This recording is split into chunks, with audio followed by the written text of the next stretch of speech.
challenge of the day. Find a plot in this 2.5-hour ramble. I mean, that's what podcasts are all about. They don't need like one. We don't need stringent structure. Theme. No, fuck that. A topic. I mean, listen. If obviously you're gonna release the podcast to your community, right? And your community is used to you. So Thank you. I would hope so. I love how your voice got lower the longer that sentence went on to. I was like, where's this going? I'm just looking through the sales. Like, we need to cook Truck Empire Simulator. There's about to be a big sale next week, or I guess this week. Isn't it like Black Friday or some shit? Yeah. Black Friday, baby. Get the Gollum game. Oh my god, don't. Wait, but you need to tell me exactly how it is. Like, I need to have experienced it, but I don't want to play it. Have you seen that there's an actual worse game that came out? Like, full official release for the PS5. Was it the Kong one? Yes. Oh my god, I thought it was a meme. I really thought... Nope. I can't. The clip that went viral of... Apparently I had a stream title. We need to talk about the Kong game at one point. Yeah, and I see stuff like that. I really do believe people need to like readjust their rating systems. Yeah. Because like it's weird. You've probably noticed it, right? Not only with video games, but like with probably everything else. It's like a 7 out of 10 now seems average. Yeah, it really does. Like, I don't know. Like, if it's 5 out of 10, 6 out of 10, people are like, ooh, that's bad. And then they get mad at IGN for always giving everything a 7. But I don't know. We need to overhaul for everything. Maybe we just turn off user reviews. Maybe that's it.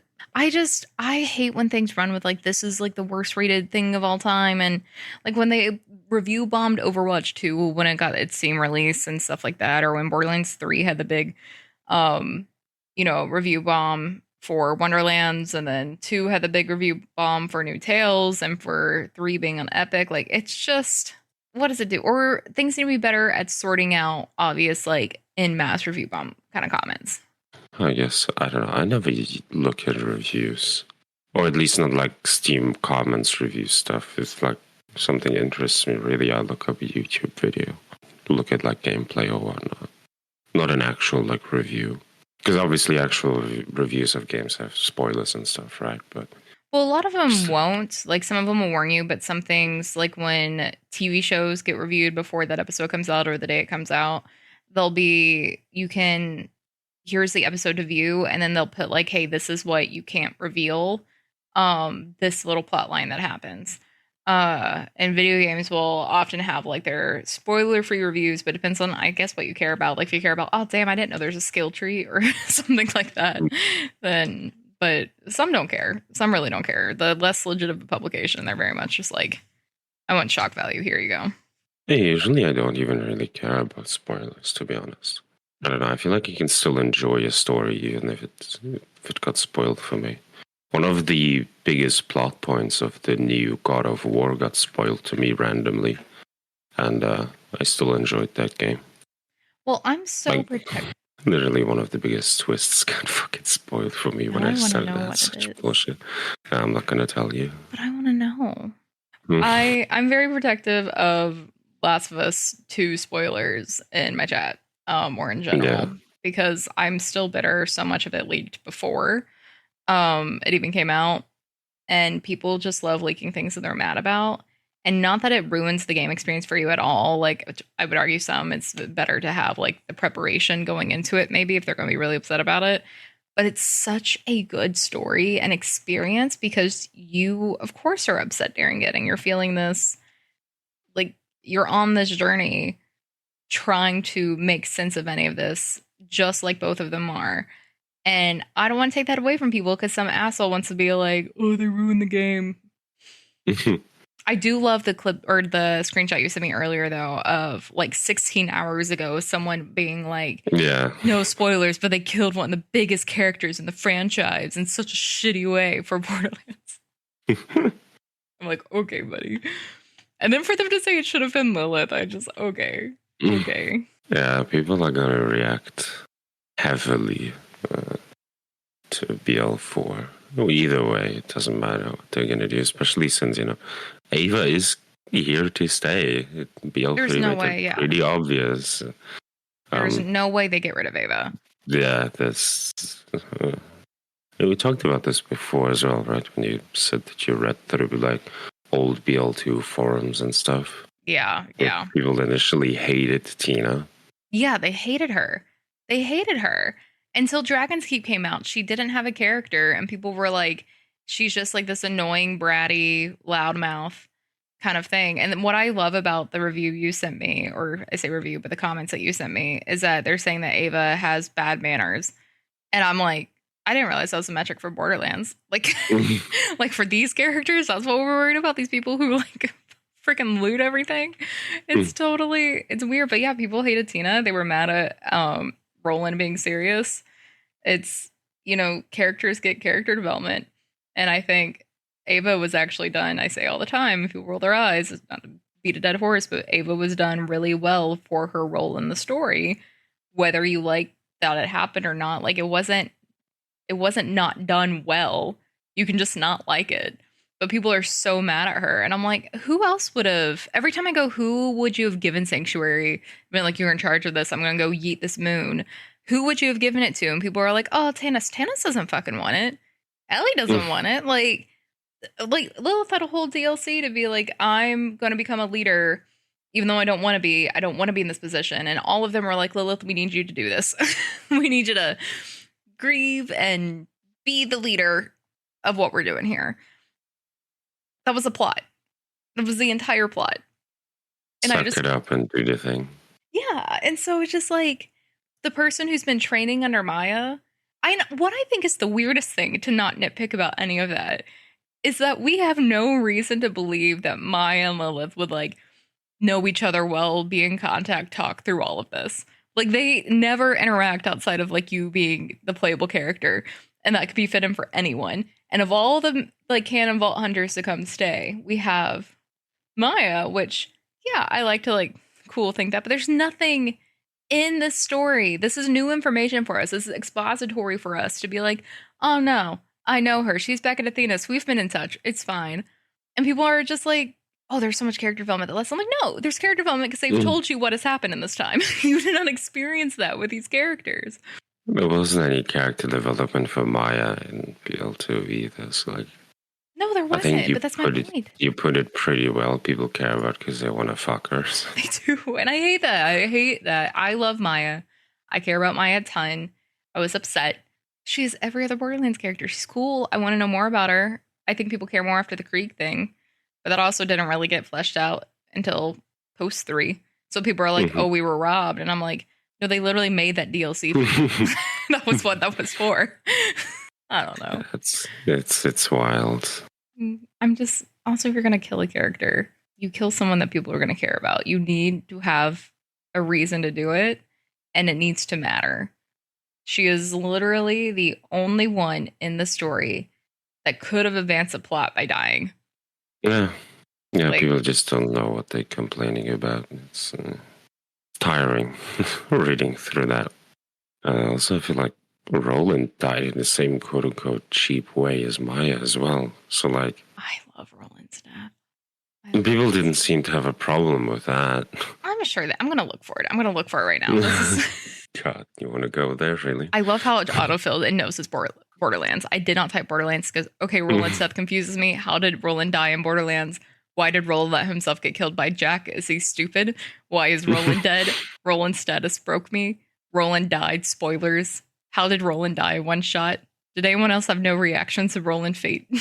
Yeah, because why? Most people... I feel like most people didn't care about the story. They don't. Dude, I love the story. I love these stories so much. I love this world. I love this lore. I know I talk about it way too much. I know we get it. But nothing drives me more fucking insane than people coming to talk about how bad the story and lore is when they are people who actively do not care about the story or the character development. Because anytime they go to talk about any other part of it, it's not like they can be, oh, I really like this element of it. I like the Siren lore. I wish we saw more about the Raiders and what they're doing between. Like, none of them ever have commentary. They're all repeating the same things. Yeah. It's all, Troy should have been the big bad. It should have been this. It's all like anything they can like self-insert into. And that's it. And I think they all just project on it. And it drives me insane because, again, it's the same thing I feel like as people being like, oh, The Last of Us popular, so I want to be like, it's not actually good. And when things get really popular and mainstream, people like to be like, this isn't fun. But I think people really are in this bubble that they feel like Borderlands 3 is largely disliked when it's not. Like, this is an echo chamber online. And people I meet randomly who haven't played the games, they either have played Borderlands 3 or they haven't played it yet because they heard weird things and then they actually tried it and they really loved it.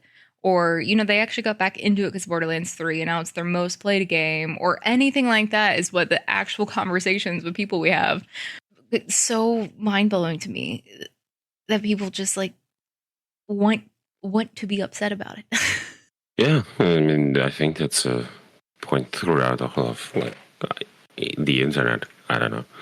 People need to be upset about something, be contrarian, Just like, I don't know, it goes deep and stuff, but I'm not going to get into that. But it goes back to the like us versus them and the superiority you get from, I know something that you don't.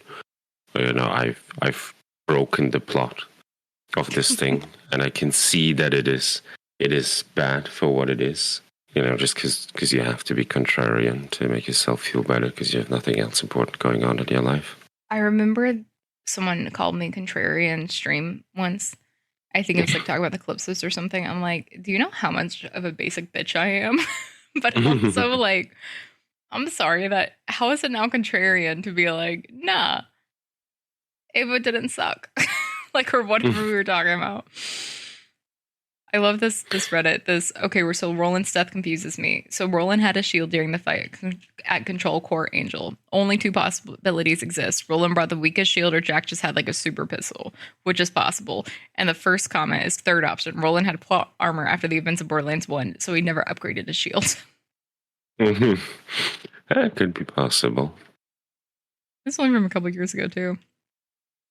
I don't know. I feel like this, there are legitimate reasons to dislike the game. You can dislike the story. Like, I don't care much for the BL3 story, but that doesn't mean it is a bad one. I don't care much for the villains. That doesn't mean they're bad ones. Like, it's fine. I think like, people care too much.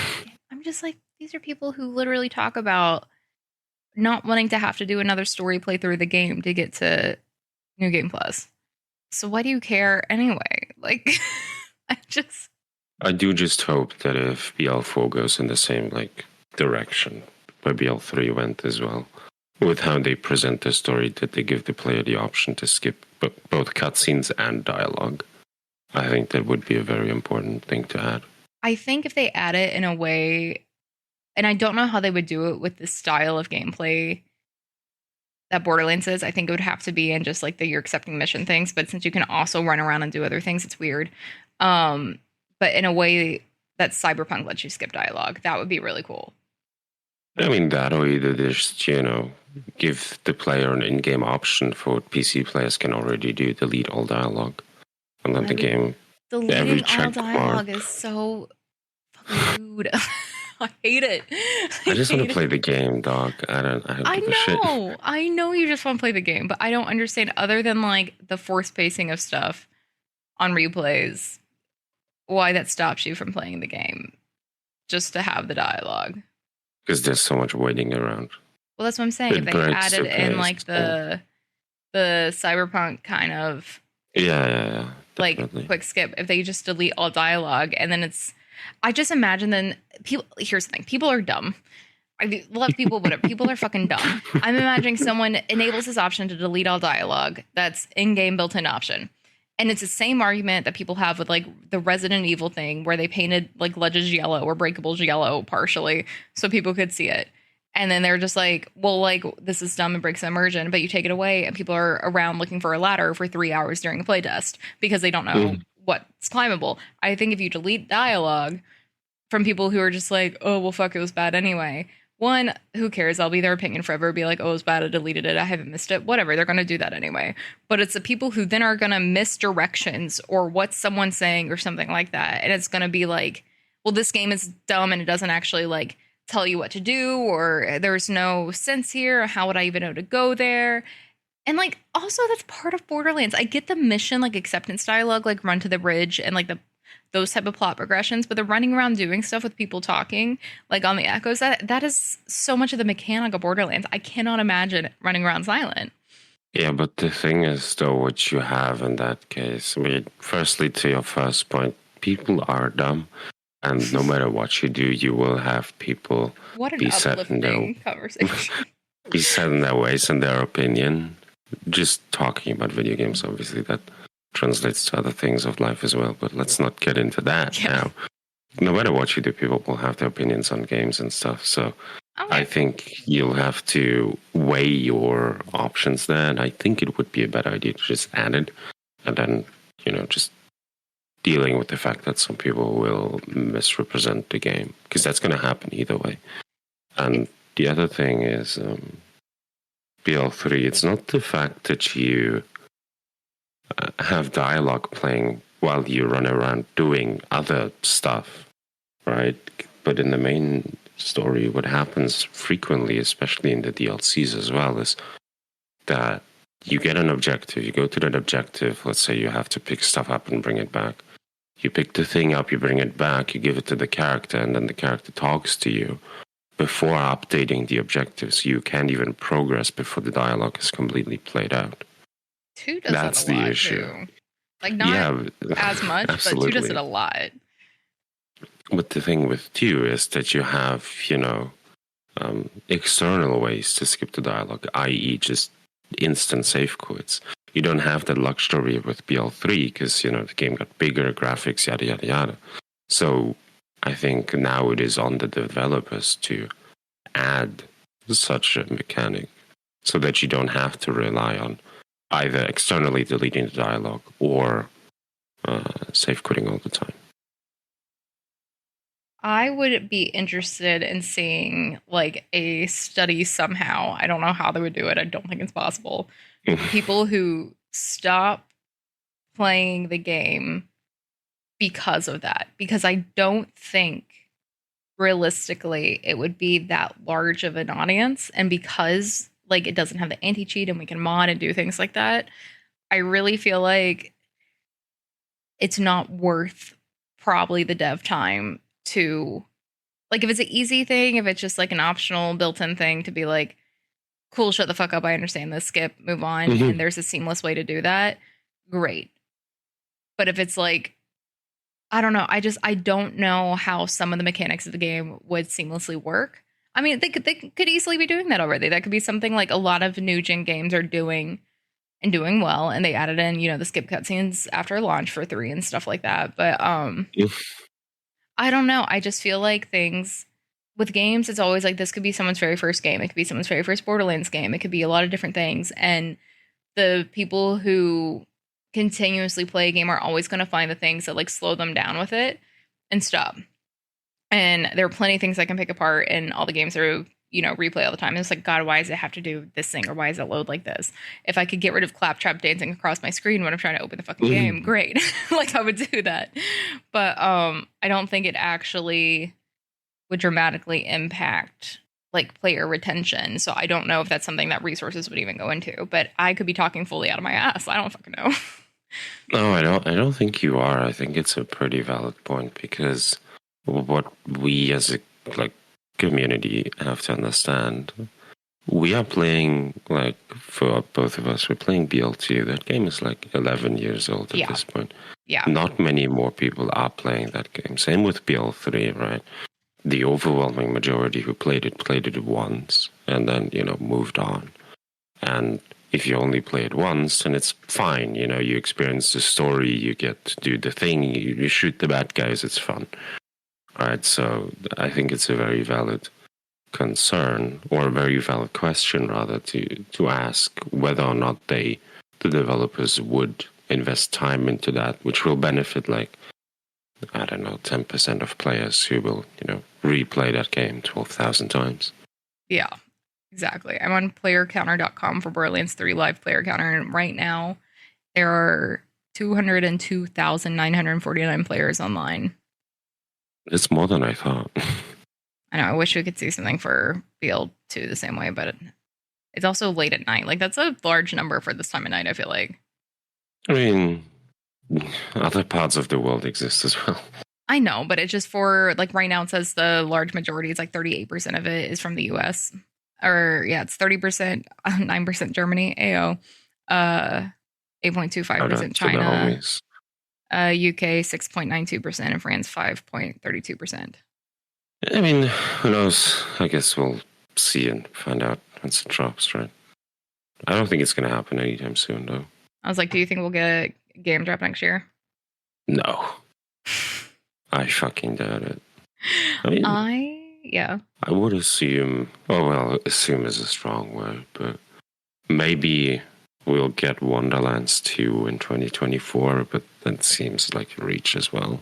I think it's possible we could also get, if the synopsis that, like, says there's a sequel to the original Tales in the book, you know, the Dead or Alive thing, if that's actually a game, if that got it right, I could see that coming out. Just since the book would also be releasing this year, but I would see that later in the year. The movie right now, I think, is August, like early August. I just can't imagine with everything going on with Embracer and everything else. And I don't know. I have no idea. People are so certain it's going to be next fall. And I don't for BL4? Yeah, and I just don't believe that at all. I could see trying to pull a thing that's going to be like, this is, you know, as late as possible announcing, because they don't want to, like, add to the crunch and, like, all the bullshit, but it has to be enough time to, like, build up hype. I could see, like, a Wonderlands 2 kind of thing, you know, like March, like around, like, GDC kind of thing. But I could see any other game happening has to be fall. I feel like there's just no way with everything going on, especially because you get the interactive series, and I don't know. It would be great marketing for the movie, though. Yeah, I mean, I guess so, but I don't know. I feel like you also have to keep in mind that in December now, the GTA 6 trailer is going to drop. So yeah, that's going to be everywhere. It's going to be probably the biggest release in the last decade. Well, maybe since GTA 5, actually, but I don't think many games are going to be much bigger than the release of GTA 6. So you'll have to keep that in mind as well, because if that game comes out anytime next year, then things might get a bit rough for other development studios, just because it is such a, you know, huge IP. And people have been waiting for it for, 10 years now. Oh, I love the meme going around of the me when GTA 5 came out, me first when 6 was released. Mm-hmm. It's so good. Yeah, because BL3 came out 2019, right? BL3 was 2019, yeah. Yeah, so that's 4 years. BL2 came out 2012, that's 7 years. Yeah, so I mean, if you go... And people argue me on that all the time. They always say, if they're trying to talk lore, I'm like, lore, it's 5 years. It's 7 years to make the game. I understand. It's confusing. But here is the timeline. And I get so heated about it because I used to say 7. And then I was like, oh, I'm wrong. That's just the number of years to make the game. That wasn't actually what this was. But also in that time, we have to remember, we got TPS. We got, like, Tales. Like, we had content. We had a whole DLC cycle. Like, there's no... I don't know. I don't know why people are acting like anything that comes out doesn't count as Borderlands content. But also, I feel like people don't even count. I feel like people have a hard time counting TPS when I talk about the shooters. Like, recently, people have been talking more about TPS. But in general, it's usually one that's skipped when people are talking or people didn't know what happened. And I'm like, are you really? People pull that game out when it's convenient for them. I don't think they play it. I don't think the people talking about it play it. Probably true. Right now on Steam, there are 3,077 people in game on Borderlands 3 online. That's a very different number. Yeah. Borderlands 2 has 1,620. So BL3 still has more. Yeah. Because I think BL3 is more beginner friendly. Well, yeah, it's a next gen game at that point. Yeah. Although I don't know how many beginners play BL3. It's Sunday night. At 11 p.m. 2023. Yeah. They're going to check out Borderlands 3 or 2 for the first time. You know, could happen. Who knows? Listen, I love when people come. I get really excited when people are talking to me about like their first playthroughs, they'll be like, "Oh, does this have a new game plus?" Or wait, enemies do this, and it's like they're learning it. I'm like, I'm so jealous. I'm so jealous of like having that experience again, and it makes me genuinely excited that games of every genre, not just Borderlands, but that have been out this long, still are finding new players. Oh yeah, I'm not jealous at all though. Fuck that. There are 0 people. There can't be 0 people in CPS, but it doesn't have any number. Maybe it just doesn't count it. It says it still has the 324 in a group chat, but it doesn't have anyone listed online. It doesn't say 0, so maybe it's just not a thing. No one is playing PL. I'm going to open TPS and see if it plays. No, but I would not want to play the franchise for the first time again. Absolutely not. Why not? BL3, when it first came out, and even still now, I've never got much into it because of that. And what was partly the reason initially, its systems are very, like, how do I say it, opaque, if that makes sense? Confusing. Mm-hmm. Yeah, it's overwhelming, yeah. Yeah, very overwhelming. The same is true for BL2 to a degree. It's simpler because it's, 7 years younger or older of a game. But BL2 systems are still very opaque. There's so much shit that goes on that 98% of players do not know about. Yeah. I like having like all of this knowledge about the game because that's what makes it fun for me. Yeah. I wouldn't still be playing it if I hadn't gotten to that point. Yeah. I think if I were to delete all of my BL2 knowledge, I don't think I would like it playing it again. I don't think I would get that into it as I am now. So Ooh. And also I know how much of a daunting task it is to I thought you were going to call yourself a bitch and I was going to agree with you. What? You're gonna be, I know how much of a bitch I'm being, and I'm like, yes you are. No, I'm not. You're like, no, I mean what I'm saying. I do mean what I'm saying. Absolutely. It is overwhelming, like very overwhelming. Same with Baldur's Gate 3. I look at streamers playing that, or even like Remnant or whatever, any other game. I have no idea what the hell is going on. I mean, Cyberpunk was like that for me at first, though. I feel like that's me with most games. UIs really overwhelm me, and then at some point things just click. Overwatch is crazy overwhelming. Last of Us, like any new game where I'm having to figure out, okay, what can I craft? What is this? Because yeah, Borderlands doesn't tell us a lot, but a lot of games don't really. I feel like, I don't know, revisiting RE4 remake recently, because Hellpath was playing it for the first time, and it was any version of RE4 that they played for the first time. And I'm sitting here like, oh, did you go get this rifle they added in the game, but they'll have this one later. And I remember at one point they were walking in to send me like, oh, you may want to go get a rocket launcher. Otherwise it's going to be hell, but it just depends on how you want your balance here. Like, do you want to run around for a few minutes? And we're just talking about, I'm like, nowhere in the game is it like, this is something you can do and this is available and this one will drop loot, but nothing else drops loot. But then you can do that. Like, these things aren't listed on the card in the same way, but Borderlands is also just, I had this random stream earlier, Borderlands is a very different game in the sense that we have still like weapon cards that have info and stats on it, and we still have skill trees, and we have levels that are numbered, and I don't think a whole lot of games still do that type of UI. And when I opened Borderlands 3 for the first few times, it gives me like anxiety because I just don't know it. It's really overwhelming. And then I don't know which menu I'm going to, and you have to relearn all that. And it does make it harder to play. But then once something hooks you in, I feel like everything else settles. So I feel like you'd still fall in love with the game again. I think you just have to realize there was more behind the curtain for it, You're like, no, I would just hate it. I don't know. I can just speak on the experience that I've had with BL3 now. Yeah. Because I don't play it so much solo, at the very least, because when I first played it, I played it on the old PS4, which was... That was not a fun experience. That was not a fun experience. Which I do truly believe that is part of the reason that put me off the game. Which sucks, but hey, which What can you do? They No, it's shouldn't. what They, it's what it they is. shouldn't have. They shouldn't have released it for the PS4.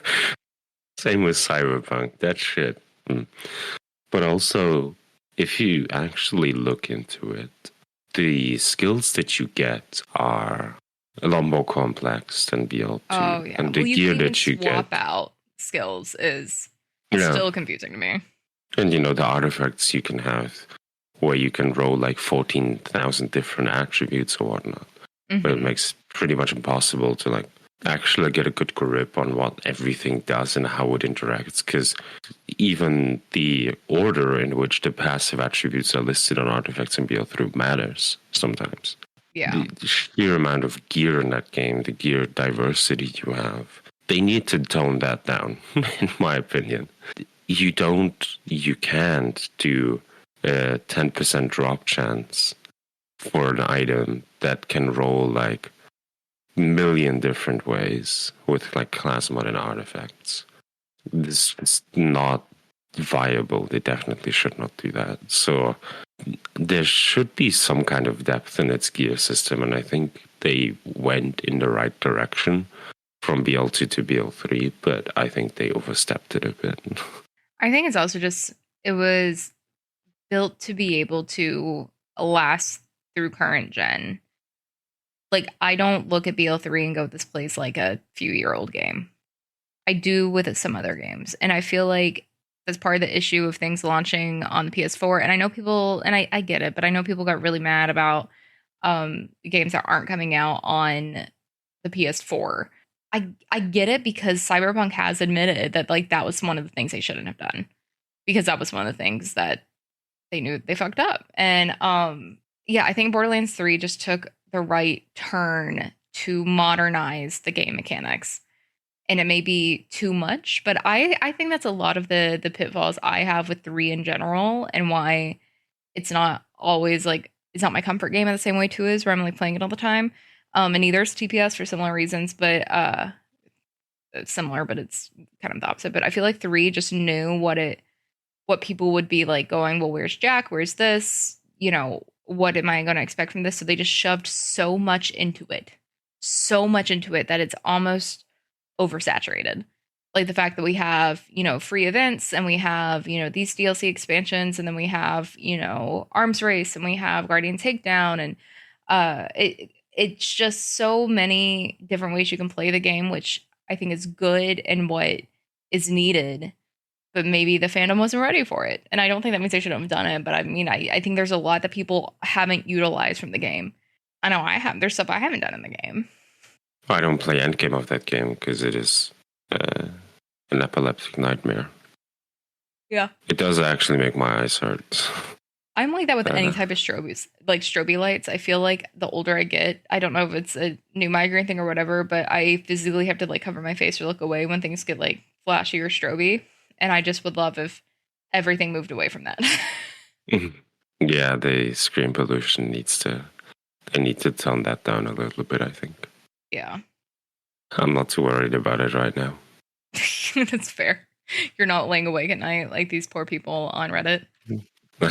Yeah, as I told you, maybe that is why they are so angry, because they're not getting enough sleep. They're not getting sleep. I told you, I'm really worried about them. Like clearly they're angry. I don't know how they're getting through it. It's a very tough time. It's nuts though, because like imagine spending your day arguing about that to total strangers on the internet. Like I could not. Bad video game. Like I love Borderlands, but like come the fuck on. This is the hill we're dying on. Some people really need to like detox from the internet. They've consumed like 24 hours of internet in the last 30 seconds. And they need to go outside. Every time people talk about Ava and like argue me, like get upset when they bring it up on their own, I kind of just like want to sit there and be like, realize you're a grown adult yelling at me about a 13-year-old in a video game that came out 4 years ago that literally said something to a character you don't even like. Like that's it. There's just, do you need sauce, buddy? If you put it like that, it does really put it into perspective, doesn't it? Yes, dude, none of us have lives. What the fuck are we doing? What the fuck are we doing here? Literally, like, what is this? How are we able to have this many conversations about it?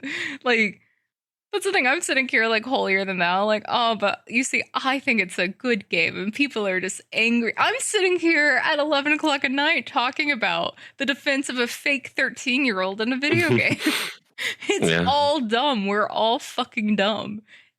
I mean, that's the thing, though. I don't know. I find it endearing in a way. Because it's like, it's something obviously people are passionate about one way or another, right? So people will obviously spend time talking about it. And I don't think it is being a bit facetious, I suppose, that, telling people, yeah, just don't care. It's a video game. But, I think that's the beauty about video games, that people do care about it and they do build connections and stuff. So it makes sense, but it makes sense. I mean, I am culprit number one of that. Like, fandoms are very real. Shut the fuck up. Fandoms are very, very real, special things, and I love that they exist. I think it's one of the most charming things we as humans do is bond about shared shit, and it's why I rant so much about PAX, and different cons with PAX, especially where it's just like you're with a bunch of nerds talking about your passionate shared interest, and there's no like some people come with an agenda, whatever, but it's genuinely just people vibing and wanting to talk to people and find more people that they like to talk to about the thing that they like. Like, there's nothing like that. And it's one of the places that make me realize I'm so like passionate about stuff when it's really easy to be jaded, writing, acting in Hollywood for 10 years. And, the world's been going through a pandemic for years that we're all collectively having to pretend like isn't and didn't happen and continue on with capitalism. Like, everything could be really bleak. And I love that people instead can like cry over video games and get really nerdy and play online. And I think that's such an important thing. But so many people just want to be mad about it. And I'm like, why would you be like, if you don't like it, don't play it. Don't talk about it. Like, there's a difference between criticism and there's a difference between everything is doomed and this is why everything is headed in a bad direction. And I think I'm just really tired of that everywhere. But when I see it specifically about like game franchises, I'm just like, don't you want a good game to come out? Are you just not willing to be like, well, I thought it would be good and it wasn't what I wanted. And I hate that I was wrong. Like, I genuinely just don't get the reasoning behind it when it comes to the hate baiting for it. And I feel like that's a lot of what the comments are, but I feel like a lot of people don't even realize you're doing it. I think because it's just such a common thing, people are just parroting stuff. Being like, yeah, you're right, she was annoying, or yeah, the twins suck, or no one was like Jack, or whatever. But dude, everyone who sucks Jack's dick anyway can't even tell me anything about his character, so I don't even want to hear it. I talk myself out of it. People suck. I'm back to people suck. It's a short-lived, hopeful moment that very quickly went down. Yeah, that's why I don't envy you and your job, because you do actually, quote unquote, have to spend time on like social media and you're exposed to all that stuff. I'm not. I got so tired, especially on YouTube as well, right? You have like 12,000 video essays about any given topic that you could ever imagine, being like how X fell off, the sad downfall of Y, yada, yada, yada, that sort of shit. And the overwhelming negativity that you see with that, it's just, I'm over it, dog. I'd much rather just enjoy things. That is the second time you said dog today in a sentence. Do you want to talk? Are you okay? No, I don't want to talk. It's fine. I just have never heard you casually say dog like that, and I love it. No, speaking of annoying video essays, I'm making a new series of a few different things. But are you going to make annoying video essays now? I've thought about making annoying video essays. Mick keeps trying to bait me into those, but I think one thing I'm going to do, and this is spoiler, who fucking cares? I'm just a series of like reasons why Thoughtlock Maya is like the best, or why Thoughtlock is the best skill in the game.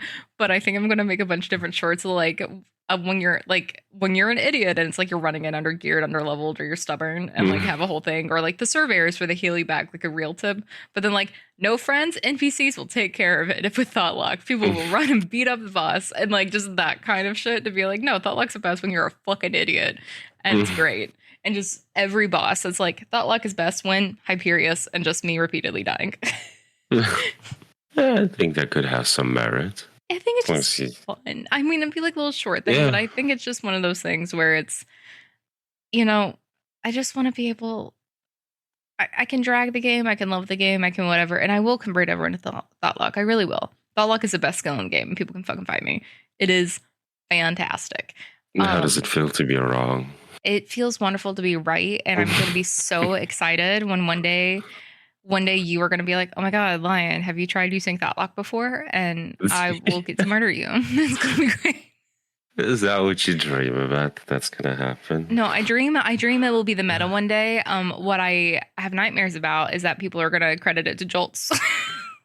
It's just gonna be one of those things where thought luck becomes meta, and it's like the moment someone else does it, it's gonna be like the thing that Jolts does. Like, did you see you're running the Jolts Maya build, and my soul is gonna die. I think the only thing saving me from that is no one is actually gonna run it, and it will still just be me screaming about thought luck for years. And people. It's actually not true though. It's actually not true. You have a supporter in your thought luck. I do. Crusade, yeah. Kai is very. Yes. Supporter of thought luck, and he's probably one of the best players of the game, so Well, that's the thing, logistically, yes, but like I get comments on my fucking TikTok of me just vibing in Jack cosplay where people are like, yeah, but like Jolts and K6 are like the creators, no offense. And I'm like, I'm in Jack cosplay. TikTok. Nothing is talking about anything. Like, it's TikTok, dude. Like, come on. I know it's TikTok. I don't care. I laugh at it. Again, I had a comment earlier today. It's like, this is actually Borderlands 2, if you didn't know. And I'm like, yes, thank you. Like, I get this kind of shit all the time. I think, Kai's in my corner. That just makes me feel better. That makes me feel better. One of the people with the best records in the game for doing dumb bullshit agrees. It's a great skill. And I love it. And I slowly convert people in the community, and I'm going to convert the world. And it may be too late and don't be playing BL2 anymore. But you know what? It's going to happen. It's going to happen. I mean, no one can argue that you don't have ambitious goals. You chase your dreams, Queen. I'm rooting for you. No, Queen. Oh my God, you're feeling so feisty today. I love it. It's the unhinged rantings of two overworked, tired people. Like, what could you want in a podcast, really? Exactly. At least we're not talking about like NFTs or sexism.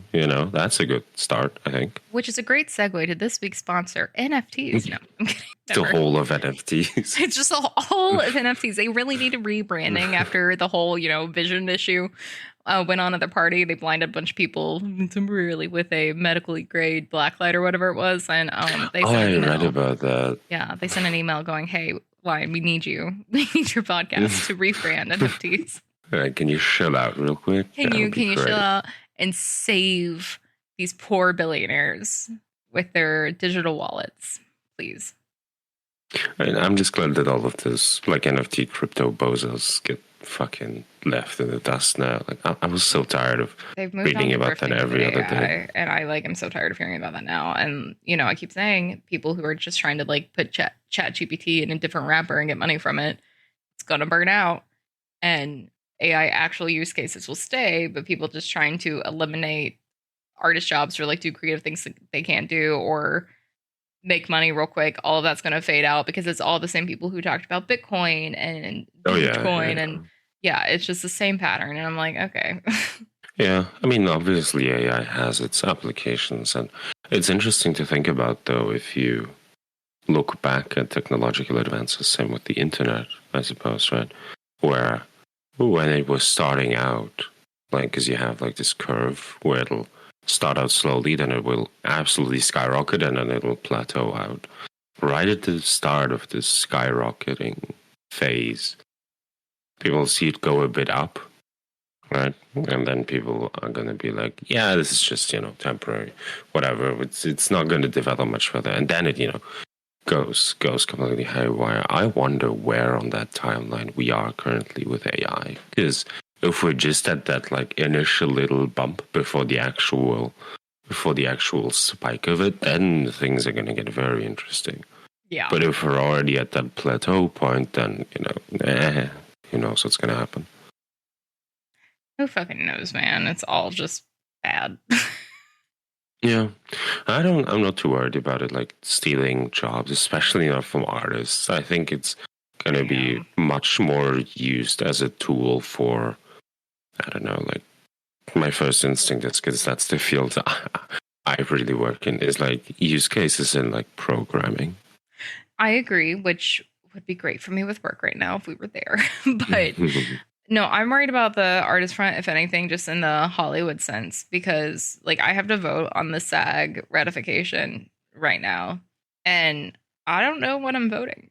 And I think WGA got a good thing going. And what I ultimately think is, in the long term, studios and people are going to realize it's not a solution, and art's going to feel really soulless without it, and all the stories are going to be the same, and it's not going to produce a thing, and AI is going to kind of poison itself, and we get the hallucinations and all the stuff that happens when they're trying to utilize a lot of this. But we're in a place now where studios have made it very, very, very clear, both gaming and movie, TV, whatever, have one thing that is their goal, and it is saving money.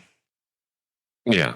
And they're already using it in a lot of stuff. And I see a lot of people in DGA and these other unions talking about what everything is leading to is a concept of like you're sitting on a plane and you plug in, okay, pick the actor you want. Do you want like a horror? Do you want like a romance or a comedy? You click these and you figure it out, and then it just generates your own personal movie with these things, right? And that is a use case that would eliminate a lot. And the moment we bring that into any type of that, into a set or a project, like even with extras, and suddenly it's crafty and hair and makeup and all these other departments that get affected. And I think overall the industry's panic on it is valid, and I think one of the only voices that are actually pointing out a lot. But to your point, I think a lot of the risk of things replacing you're never going to replace real like devs and programmers and stuff like that. Like it's not going to happen, but we're going to have tools that are going to make a lot of it easier, streamline, or hopefully easier to like manage. But I mean, how many years have fucking Republicans been screaming about that, robots are going to take jobs of people if we raise the minimum wage? Like over here, like it's always been cool. People are going to lose their jobs. We can have people doing that. We don't need people working at McDonald's, whatever. But there's still people working at McDonald's, and we have the kiosk, and the kiosk are broken half the time. Like, but someone's still making your food and doing the stuff. And so I think a lot of it's fear mongering. I think there are a lot of valid use cases. Like there are tons that can like identify sepsis in a hospital setting and stuff like that that are really fascinating. But I think greedy people are always going to be greedy, and this is just giving a new, more accessible outlet than NFTs and Bitcoin, because it affects everyone. So it makes a new way to be greedy. Yeah, but the difference between the AI technology and crypto or NFTs is that NFTs and crypto as a concept were instantly monetizable because they were, directly tied to real world currency. AI isn't, right? If you want to make a quick buck with an AI, you have to create something. Yeah, at the very least, using it or utilizing it.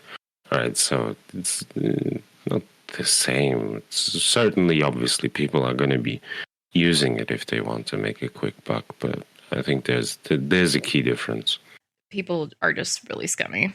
I'm so disillusioned at this concept of innovation from people who aren't putting in the effort to actually innovate. I think AI does have a lot of innovations. I think there's a ton of shit it does. I think people are looking very much for the short-term gains of it. And more power to people to go do their own thing. But I don't know. Like I see all the like replacing voice actors in video games, and then this auto-generated stuff from NVIDIA that then will change this, and I just everything's gonna feel so soulless and the same thing so soon. Then again, maybe if, or rather when that happens, maybe it'll be this dichotomy where it'll like reinvent a lot of the art, because if everything is going to get so saturated with effortless, low quality AI generated crap, people will still make things just for the sake of making them. And then that will find a whole new and wider audience because people will start to appreciate the artistry behind it, be it like a book or a video game or painting, music, whatever.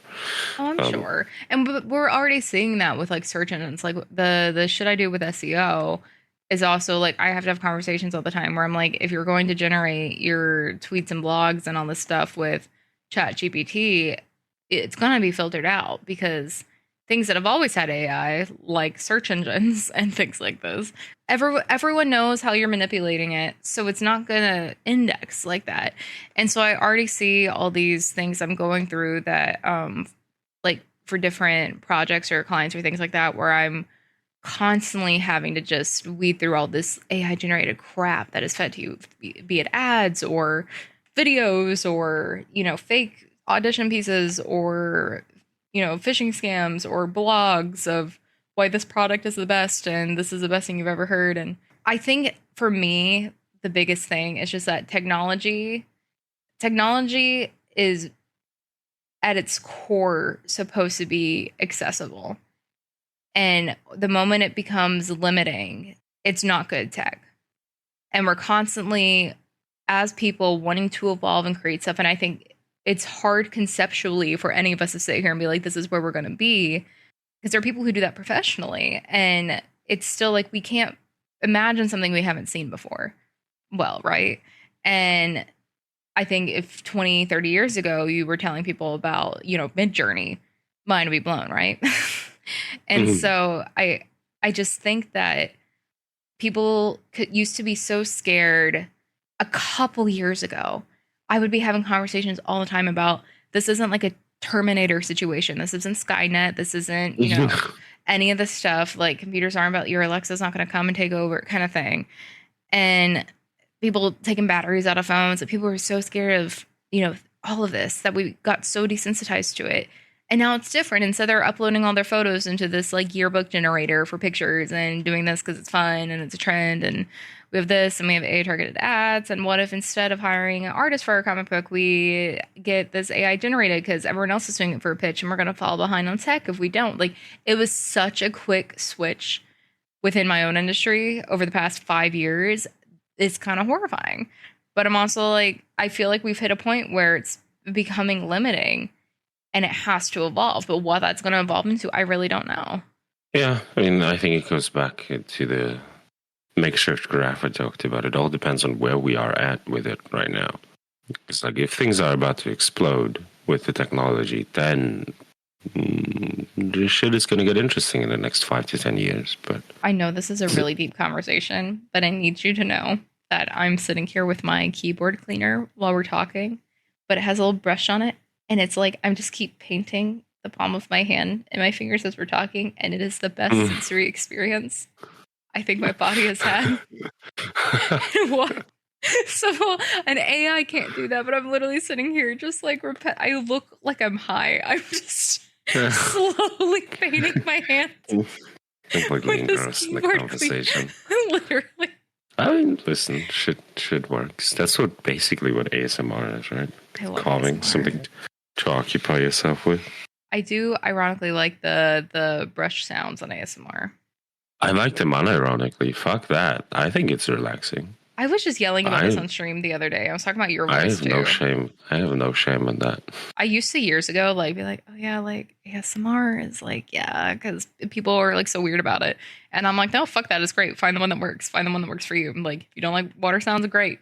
There's plenty. Do you like tapping? Do you like the touching the camera kind of thing? What do you like? But I think it's so relaxing. I go to sleep to it all the time. Yeah, same. I don't know. At this point, I'm past, again, overburdened with indifference. I'm past the point where I give a shit about what people judge me for. I like the things I like, and I don't care what strangers on the internet think about that. Like, they think it's cringe. Fuck it, I'm cringe. Who cares? Like, that's the most profound thing that anyone has ever said on this podcast. Not that bar is high, but I think it's fantastic, and we should all have it on T-shirts. And hey, come on! I was on this podcast before. Yeah, we argued about the Sandhawks sucking.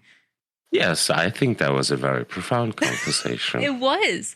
I just think the statement as a whole This is like a conversation you would have with while you're high, but I don't think either of us have smoked weed. No. I'm stone cold sober, sitting here brushing my hand with a keyboard cleaner. Listen, if it works, right? That's just how it goes. Okay, do you know what I think we should do? I think we should go into each other's Steam library and try to find the weirdest fucking game we can. I have a grand total of... Are you going to be boring with this? This is going to be my library.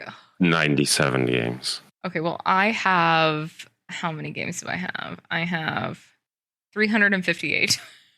Jesus Christ. Let me go, friends. It's like, where the fuck are you? You're online, because you're online. You're not online. Last online 3 months ago. What the fuck is this? I'm invisible all the time, because every time I open Borderlands 2, then I get someone trying to join my game while I'm streaming. Just set your game to offline. I do, but I have to reset it every time I open the fucking game, and I forget to do that all the time. It's a Call of Duty. How many sniper games are there? This is the first time I've ever heard of this game. I mean, I've platinumed every single one of them. And the first three are like, the first two are Call of Duty style campaigns. The third one is like a semi-open world. And then the last two are like 6 bigger missions, like Hitman missions, if you know what I'm talking about.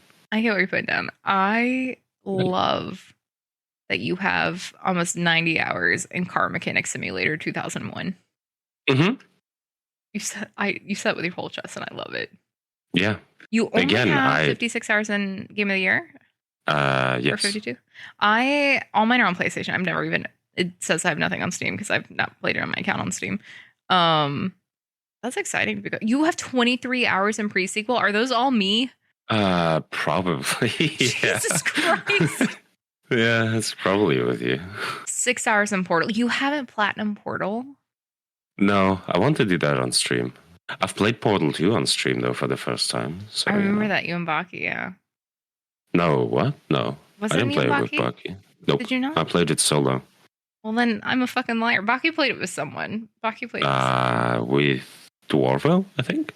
Oh, maybe. It might be Dwarvo. Dwarvo, if that was you, I'm sorry.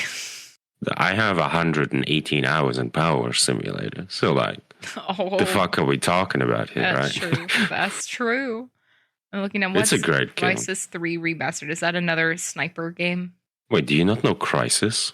No, I don't know Crisis. Why would I say what's Crisis if I don't know what Crisis is? Wow. Did you never hear about the meme, but can it run Crisis? No, I feel like I'm missing lore. What? Show me this meme. Level the Dooms here. And it was just early game PC memes where which Crisis? I think it was Crisis 3 actually, where the game was like graphically so intense for when it came out that a lot of like high-end PCs of that era couldn't even run it. It sounds vaguely familiar. I feel like the name it's so generic that it wouldn't have registered in my brain if I didn't know what it was at the time. Yeah, I still need to play Crisis 3. I've played 1 and 2 remastered, and they were actually pretty fun games. You haven't played Tales? Not on Steam, no. Thin ice, man. Thin ice. Thief Simulator. What the fuck is Thief Simulator? Oh, I want this. Wait, you don't know Thief Simulator? I don't. I'm assuming you're just a robber. You have to go in and like rob people. Yeah. Oh my god. It's actually really fun. Yeah, I bought Wonderlands again on Steam because I'm a fucking moron. It's so cheap right now, though. Yeah, it was $20 for... Yeah, it's 75% off right now on Steam. Yeah. Go buy Wonderlands on Steam. Don't pay full price on it, though. Yeah, it's on sale. And there's going to be Black Friday sale, and it's fine. It is worth it on sale. Rancher again. Turmoil, Unravel, Wallpaper Engine, 8 minutes. Nice. Well, I'm done with your list. My wallpaper is banger. All right. Ori and the Blind Forest. Your wallpaper. You've seen my wallpaper, right? Yeah, my wallpaper is still the picture you took. Good. You better not change it. I've been now threatened. I will change it immediately. Gang Beast may be the weirdest one on your list, but I think I got that gifted to me once. That's all the really weird ones on my list were gifted to me. and I don't even know they're there because like sometimes telepathically scrolling through my library be like, what the fuck is this? And I'm like, oh, I have no idea. I have no idea who gifted it to me. I don't know what it is. I've not looked at it. I have 400 games. Like, this is not something I've clocked. I actually remember Gang Beasts because that was during... Was it during the hunt? No, it was during when I was doing a One Life Maya attempt. I remember I had just started my stream, like 15 minutes into it. I was playing... Oh, I was farming the bee shield. I see in my chat, V0cal, check your Steam messages. And there was Zubius in my Steam DMs telling me, if I buy you Gang Beasts, will you come on stream and play it with us?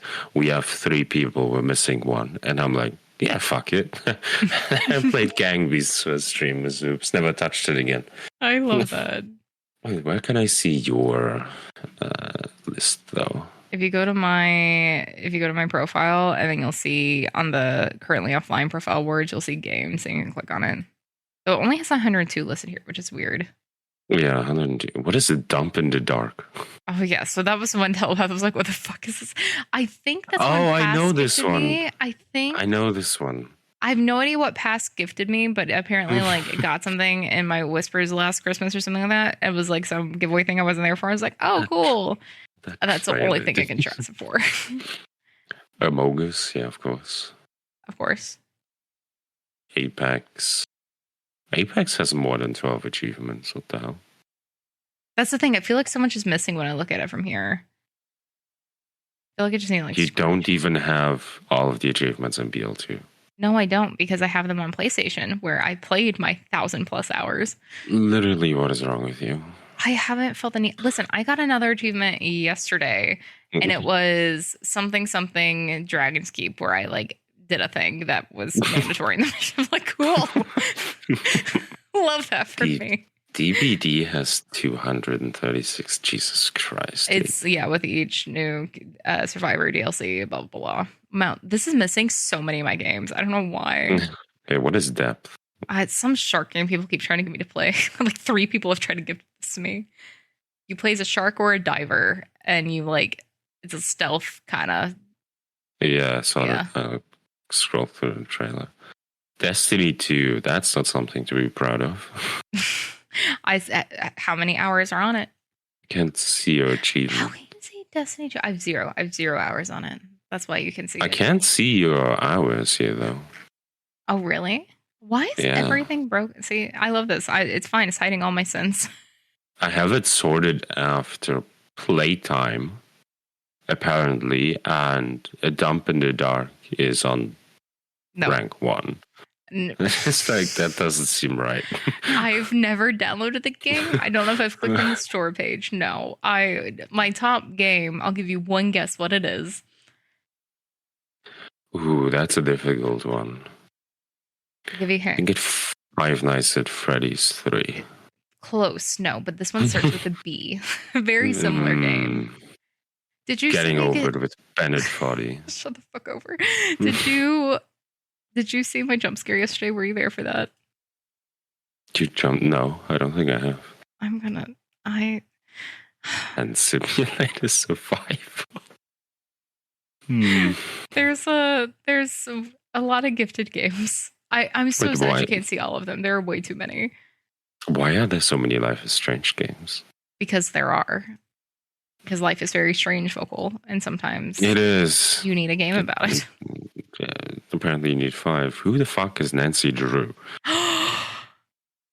Why do you have 18,000 games of them? I have like 32 games. It just keeps going. Yeah, I have 32 games, but that's not the fucking point. What do you mean? I don't think all 32 are on Steam. I think 2 of them aren't on Steam anyway. But do you mean who Nancy Drew is in general? Like, you've never heard of Nancy Drew? No, I don't. You have never heard of Nancy Drew? No. Have you heard of like the Hardy Boys? Uh-huh. Is that a yes? That is a no. It's okay. Sherlock Holmes. Yes. Okay. How he's like a private detective. Nancy Drew is like a teenage girl, young adult detective who is the very famous. She's like, if Lara Croft were a like book character, that would be how ubiquitous Nancy Drew is. Huh. But she has there's a bunch of point and click games that started coming out in the 90s that are just really nostalgic. And they're still very, very, very slowly releasing them. There's a whole lot of drama. I should do a whole podcast no one will listen to on the drama that is Her Interactive and getting these games to come out now, because there is conspiracy theories. But no, Nancy Drew was the third one was one of my first speedruns ever. It was like 7 minutes or something like that. I got it done in. Jesus Christ. It's very hard. Pretty epic. As soon as you said like 90s, though, my brain turned off. Sorry. They're now modern too. Like they look very different, but they were very like you would hate them. They're very like imagine a visual graphic novel, but like point and click and like still animated and like it's a lot of talking to people. You would hate it. Interesting graphics. I will make you watch them one day. Yeah. Are you? I will. Buy this bundle to save 10% of all 5 items. 45 euros. I think I'm passing. They're amazing. I will gift them all to you one day. But is it actually sorted by name now? I don't know what's going on. Yeah, I don't know why you came and see my thing. No, Borderlands 2 is my top played, obviously. Yeah, I mean, obviously. Doki Doki, Dream Daddy. Yeah, Dream Daddy fucking slaps. You're playing Dream Daddy. I will add you to my family sharing library and you will play Dream Daddy. It is fantastic. I will die on this hill. So good. Escape Simulator, Fall Guys, Far Cry 5, yeah. 12,000 hours because you didn't close the game. It's never close. It's literally my second played game on Steam because it was open for like 2 weeks straight or whatever. Five Nights at Freddy's. Friends Be Friends. We need to play that again. We do. That's a fun game. It's a really fun game. Yeah, Station Sim. I want to play that as well, but it's never on sale enough for me to want to buy it. Yeah, I got it pretty early when it came out. Getting over it. Oh, God. I think people would enjoy watching me play that. They would, because I think people want to see you have like a emotion. And they don't understand when they're actually getting emotions from you. They just because you're just so even, like you're good at letting it go when you need to, kind of thing. And so I think that would be interesting just to hear the silence, because I can tell when you're having a moment. It's my favorite. Yeah. I talked about it yesterday on stream. People want to see me be enthusiastic. I don't think I could do that. I'm not a very enthusiastic person. Am I? You're not enthusiastic like, oh my God, this is like the great. Excuse me. You're not enthusiastic like, oh my God, this is a great. Wow. You're a very cool guy about it, but there are a fuck ton of Nancy Drew games as I'm scrolling through here, but some of them are garbage. Golf with your friends. Absolutely, gotta play that. Absolutely, what we should play is Granny Simulator together. I think that would make for a high-gas stream. That would be fucking insane. Oh my God. Please. It would be insane. We really should. We should just have a stream where we play the most weird fucking games. We should do that, yeah. I'd be down for that. We could play Human Fall Flat together. I think that would be fun as well. I would be so bad at anything we do that it would just be like us crying at a point. That is not the whole point. I think all the time about you throwing the weapons through the travel. I'd do it again. You would confiscate every piece of gear from me. No, it wasn't every piece of gear. Every Hyperion piece of gear. Every commerce and legendary. Thank you. It was every commerce and every legendary. Do not misrepresent me. Okay, true or false, at a point you just started getting anything that dropped or anything in the chest before me and running away. Yeah, but that was just to piss you off. That was not legitimate. That was not legitimate confiscating. All right, that's different. It's fine. Okay, as long as there's a line. It was with a different goal. The commerce was to protect you from yourself. You see. I see. That's honestly fair. I have admitted several times while you're asleep that maybe you were right about certain gear. Wait, what is Nevermind? Grace Anatomy is the one inside your head.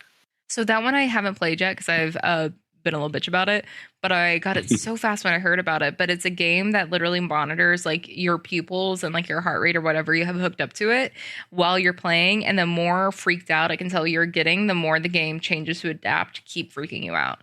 And so it like you have to like stay calm through it. Otherwise, if it tells like, oh, this is making you anxious, then things are going to get more fucked up. That's really cool. I think it's fantastic. I think it's really cool sounding, and I just haven't ever set it up and play it. New Tales from the Borderlands. Why are some games blurred out?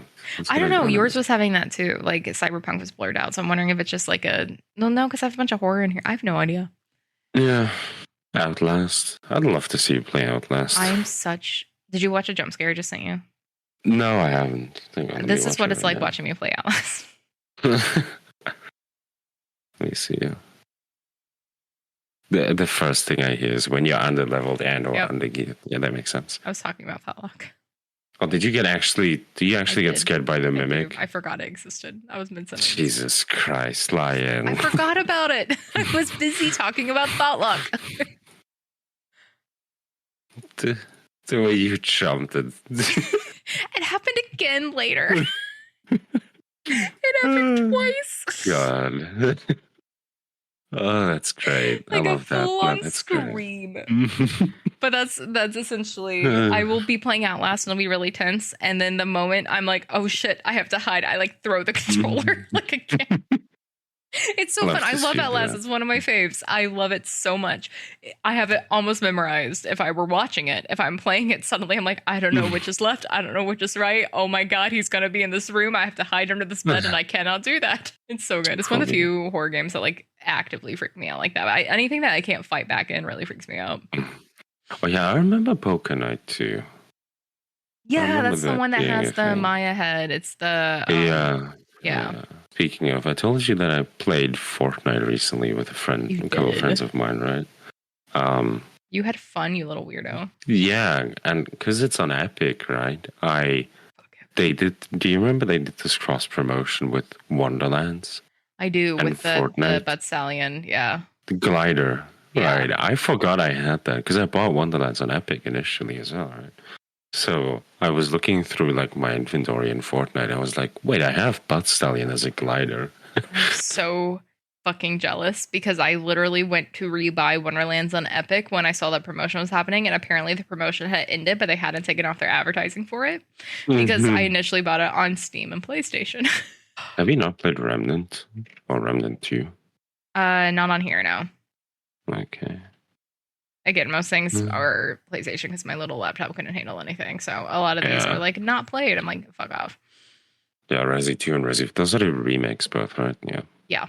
I have the one achievement in Resident Evil 4. I ended up playing it over on Televesting because I got it for both of us. But yeah, I played it a little bit on stream and then just did people's fans. So I did it elsewhere, but I do need to complete it on Steam. Stardew, Terraria, Captain Spirit. What is that? Captain Spirit is a Life is Strange one shot. Oh, I see. It was a free one. Last of Us Part 1. I played the Mortuary's Assistant, actually. That one is free. I've played the demo of it on stream. Halloween 2021. Nice, I'm sad I missed that. We didn't know each other back then. I know, I'm sad I missed it. I can still be sad I missed it. I think we're good for today, huh? None of this is gonna be useful. Oh my god. We're gonna have like a 20-minute podcast. Wait, oh my god, wait, no, if we do okay. We haven't acknowledged you finished a One Life. You finished your One Life. I did do that. Yes. It was so exciting. I love though that my prediction of how you acted when you did it was like almost verbatim. Yeah, pretty on the money, eh? I think so. I was very excited when I went back and watched it. I was like, oh my god, I think I verbatim said that. It's amazing. I mean, what did you expect? Exactly what you did, but I'm so proud of you. You seemed so happy. Like, it just... I felt the relief. Yeah, there was like 2 years of streaming basically all built up to that, right? So no, I get it. I felt when you were just like looking through the mission log to like show all the missions and everything and get your footage, but I could just like feel the like, okay, but did I though? Like, I'm so proud of you. Now hopefully people will stop being annoying about it because that was very demotivating. Oh, I'm sure. But now you're vocal assassin, one of the 12 people who have finished a Borderlands 2 alive. Yeah. But like when you're on attempt number 27, it's just 27 more attempts than going strong on 2 years, and people are still asking about it. And you see people left and right complete it. it was very demotivating for a very long time. But I get that. Yeah, it's done now. I have the status now, and I'm very happy because now I can actually, I've talked about doing the achievement hunting stuff on stream for a very long time, but I didn't want to take a break. Yeah, take a break from One Life because I knew obviously I could finish it, and I was so close so many times that it would have been very weird. It wouldn't have sat right with me. But now that I've done at least that, I feel very free in being able to explore just other things on stream. And from what I can tell, about the past few times that I've streamed Borderlands 1, even though it is still the same franchise, granted, and things will definitely fall off more if I play a completely different game, people seem to enjoy me playing Borderlands 1. I mean, yeah, I think people like watching you play, especially like doing your co-ops of smoke and stuff like that. That shit was wild. I'm sure. I'm fucking sure. I just think that you're a very consistent guy, and so like your content, even if you're doing something else, like it's familiar, and I think people like learning from you, which is a great thing. Like that's what you want from something like that. Not that you're striving to be like an educational kind of guy, but people really trust what you say. They're interested in what you're doing. So even though you have some of the shitty people being like, "Oh, One Life attempts," like they're actively like looking at what you're doing and think it's fascinating and want to be there for it. And you got people rooting for you. I love it. I love it so much. Yeah. It's interesting though, because I feel like especially this past year I've gotten a lot better with just talking on stream. It was always a bit weird because when I started out streaming, I started out almost exactly 2 years ago. For you, it was probably different because of your different background, but for me, it was very awkward streaming at first, and I believe that is the case for most people. Oh yeah. But partly due to the fact that English is not my first language. That certainly plays a role, but just talking, finding things to talk about, which is why I talked about this yesterday, which is why a lot of people have music on stream. Yeah. So it takes the pressure off of you to have to talk all the time because you can just let the music entertain the people as well for a while, right?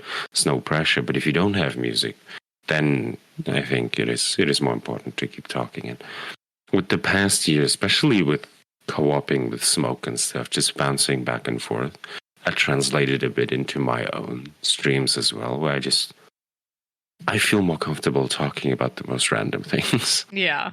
Yeah. No, I feel like I have noticed a lot of like, you getting, not that I felt like you were uncomfortable before, but you just seem more you, I feel like, on stream. Like if I look back through the last like year plus or whatever, Yeah. And I think I think it's awesome. It just comes with time, right? Time and practice, and obviously how comfortable you feel with yourself on stream, right? Definitely wouldn't be like that if I was streaming with a face cam. I can guarantee that.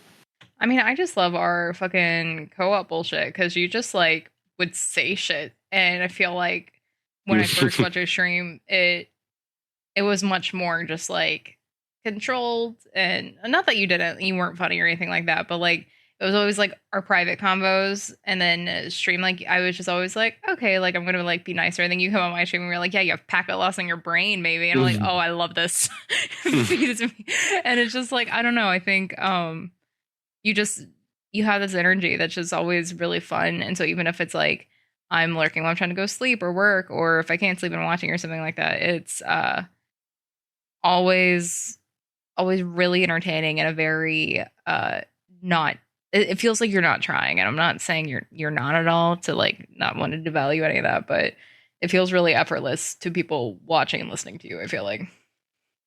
I mean, I think co-op with you certainly helped with that. Oh my God, it being more effortless. No, I mean that. Not feeling the need to be so serious all the time, and just letting. No, maybe not that. No, I don't want to. How many times were you like, it's fine, we're gonna be fine, go? I don't want to intrude on your territory too much. Oh, that's true. That is my brand. That is my exclusive brand. That is your brand. But just, I don't know, being more unhinged. Oh my god, that's what she taught keep me. flirting Like. with me. Oh my god, yes. No, absolutely. It's one of those things where I'm like, you talk about the music thing. I'm like, would people prefer me to have music to shut the fuck up some, or would that just be too much to it? Or are they there because I don't shut the fuck up? So I think it's a balance because I mean, like, either people are like, oh, I'm not talking enough, or it's like me where I'm like, oh my god, I can hear my own voice. Like I say shit. People will be like, they'll ask a question or respond to what I said. I'm like, I'm gonna be real, Chief. I have no memory of saying that. I know it was like 30 seconds ago for you. I've moved on to the next thing. Yeah, I mean, and that's the packet loss, baby. Yeah, key difference being here that I do not have ADHD. So, I am medicated and I'm still like this. I think there's a problem. Yeah, I think the neurodivergency is kicking your ass sometimes a bit it really too hard. is. It's just going, cool. We win today. Try again tomorrow. I'm just looking through like the community section of BL2 and see a community guide, how to move. This tutorial will teach you how to move, and it's just a picture of this Giga Chat. Step 1, press W, A, S, and D. Thanks for watching. Thank you. Gorgeous. Perfect. No, absolutely lovely. 734 ratings, 4 stars. I think that's good. I think you could be proud of that. It's an effective tutorial. Yeah, it's very short, to the point. I can like appreciate the efficiency. I should be making for my content. I think people are wanting more educational content from me, and I think they would really benefit from me teaching them the ways of Borderlands and gaming in general. I think your stream is very educational. You're teaching people what not to do. I knew you were going to say that, and was hoping it would just be a little bit more biting, but no, nope, just real. Well, the same person made a how to reload guide. I appreciate the consistency. You can only use one type of weapon to kill enemies. Oh my god, I've never heard of that before. Don't be a hater, Lion. I'm being a hater. I'm sorry. We have done every challenge type thing these games could have. We have done them. They exist. They are there. The people on Steam share their shit. Oh, listen, this was posted in 2015. All right. Okay, fine. 2015. They're allowed to claim potentially the creator of an SMG only run. That's fine. I mean, they don't claim to be a creator. They're just some ideas you've compiled. I've compiled different ways to play the game after you beat it. No, that's really helpful. And genuinely love stuff like that for people. And I tell people to do shit all the time. They tell me I love that kind of shit. It's great. A lot of runs. A lot of people will be elitist about their runs, and I'm like, okay. People do this in Cyberpunk. But a lot of people aren't thinking of how to do shit. That had no context. A lot of people aren't thinking about ways to like make a challenge run for themselves for a game. So I think guides like that are really helpful. I'm just shitting on the fact that the community, we have done everything we can. I mean, there's only so much content you can squeeze out of a 12-year-old exactly, game. Which is why I played the Bloodwing Challenge today, but with slightly different rules. How did that go, by the way? Pretty much the same thing. I need to eliminate the B from this run, from this challenge in general, because chat voted to let me use the B, and it was on Gage, and it took 9 tries. First time we almost got her, but corrosive, just like skags weren't coming, whatever. And it was just like such random gear, but we had the normal mode Lady Fist and whatever, and it was the same level as before. And the thing is, when I went back to look at the boosted stats from last time, Gage took 38 tries. I think 38 tries, and she was level 38, ironically, something like that, maybe 39 tries. But whatever the math was after we allowed me to use the B in that run, it was 9 tries after that one that we got it. And so I was like, oh, that's the exact same stat. So I went from being, I've gotten way better at this game. I hate that. That is bad, bad for my brain. I don't like that. I want this to just be difficult. To no, it is the B that absolutely just, if you hit those lucky crits or if she has a good flight pattern or whatever, you can do it. So I'm fine. I went chill, but I'm thinking next one I do kind of more old school, like I used to do on the PlayStation, and take someone like an accent or whatever, and just because I think he was 66 deaths on TVHM. And so if I do that and then just start from the first mission, don't XP grind and let it be completely RNG dependent on what we get. But no B anything, no Lady Fist, and see how that goes. Because I'm trying to figure out if it's more the gear that really matters when you're underleveled, or if it's leveling up. Because you can use shittier gear usually when you're on level, over level for stuff like that. But then, is it very specific gear that matters when you're that underleveled, or is it just like the right combo? You know what I mean? Like, what is actually the most important thing here? Because it does fucking suck when you're not prepared. I think if you're using a suboptimal combo, like non-meta gear, leveling up, it's going to be more important. Yeah. Well, actually, maybe not. Yeah, I think if you're using suboptimal stuff, maybe gear level is going to be more useful. Yeah, but like if you're not using the skyrocket or like uniques or things yeah. But the thing is with overpowered gear in my One Life Maya, I use sometimes a level 26 beast shield and a Lady Fist on Bloodwing. Yeah. But I'm level 43, so I think if you're using meta stuff, it's more important to be on level. Yeah. I don't know. I don't play that game that way. I couldn't tell you. No. I have not run into such an issue yet. No, I don't think you will. But that's my point, is we've done so many ways to play this game that it's fun for me to do things like the V0cal and like actually have to... Oh, yeah, for sure. You can't lean into the meta of it. But the thing with Bloodwing for me is like that is so many people's first time experience. And I don't think there's anything wrong with being like, these games are different from a lot of other games that actually have levels. But again, I say all the time, Face McShooty says it's impossible if you're underleveled. Things like that. Like, so the system it has isn't the most helpful if people are just like stubborn, like, well, we did that one before and it was hard, or I like my games to be hard, I'm going to do that. That doesn't translate to Borderlands 2 land. And it's just harder to stay on level when there are inconsistent level jumps. And so with that, I'm just more curious. Like, I'm never going to find a more efficient way to do a run of the game. I'm not going to find a new skip. You know what I mean? Mm-hmm. I find audio files we've never heard before and different ways to break it. And not in an efficient way. Just, oh, look, the skags are broken now. Or we've been here so long, this is respawned. Or, whatever. And I'm curious on how to get the best way to play the game when you're bad at games. Maybe that's it. I mean, it certainly requires a different type of creativity and ingenuity, right?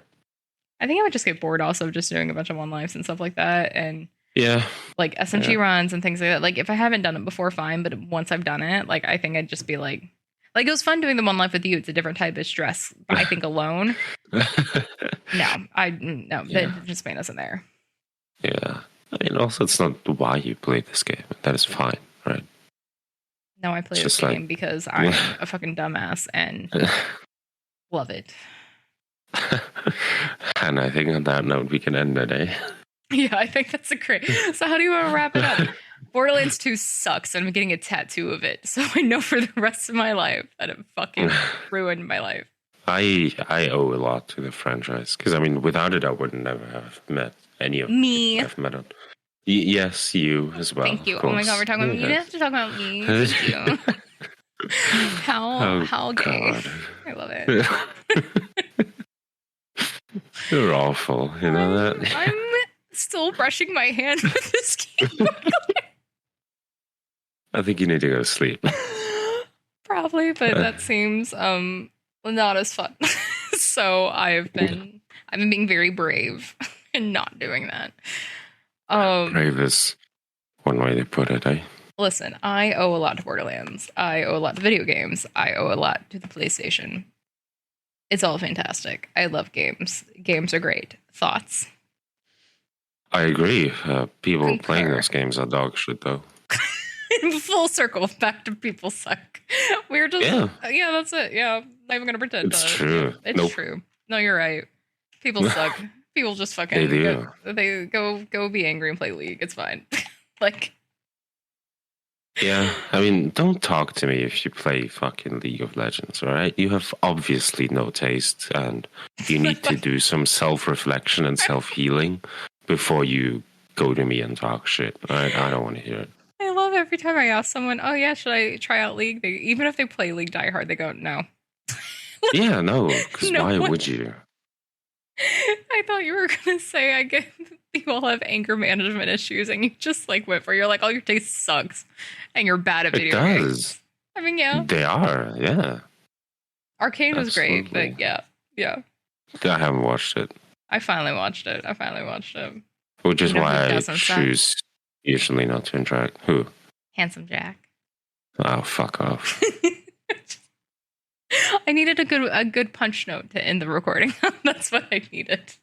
I just set you up for betrayal. I hope you keep my answer in.